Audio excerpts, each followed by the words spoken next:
Naam, turejelee taarifa ya awali ambapo mawingu ya kufurushwa kwa Edwin Sifuna kama katibu mkuu wa ODM yamekuwa yakitanda kwa muda sasa kutokana na msimamo wake kinzani na vinara wenzake chamani. Msimamo wake mkali dhidi ya muungano wa ODM na UDA ukimchongea. Baraza kuu la chama cha ODM leo ikitia kikomo safari yake ya ukatibu chamani ODM. Emmanuel To anaarifu kuhusu safari ya Edwin Sifuna kwenye siasa hadi kukalia kiti cha ukatibu wa ODM.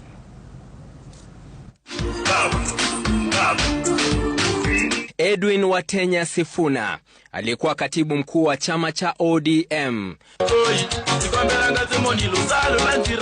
mzaliwa wa kaunti ya Kakamega, mkazi wa Bungoma na seneta wa kaunti ya Nairobi. Sifuna amehudumu kama katibu wa chama cha ODM kwa miaka 8 sasa.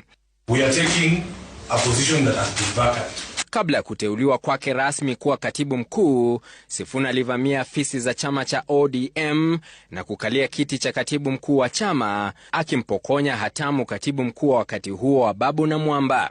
To meet whenever they will meet, and the decision of a party on the decision that we have taken today as youth will be reached at that particular point, but we expect that the NEC will be endorsing the position that we have taken today. Mnamo mwaka 2017 Sifuna alijaribu kugombea kiti cha ubunge kule Kandui, kaunti ya Bungoma, safari hiyo ikikatizwa ghafla katika uchaguzi wa mchujo wa ODM. Sifuna baadaye alifunganya virago na kujaribu siasa za mjini, akigombea useneta Nairobi, akilambishwa sakafu tena na Johnson Sakaja katika kivumbi cha useneta.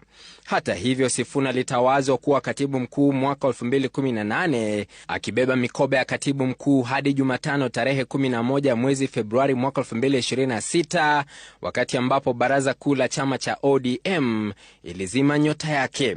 The party chairs and the secretary generals to join in.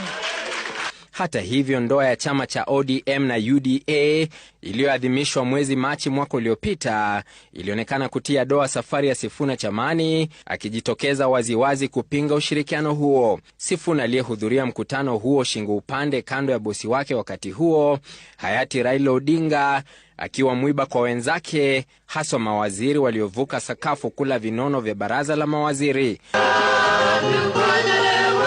Wakati wa uhai wake, Raila alikuwa mtetezi wa kufa kupona wa Sifuna, mara kwa mara akizima ndimi za moto zilizotaka kumteketeza chamani. Kama Sifuna ameongea, ako na haki ya kuongea.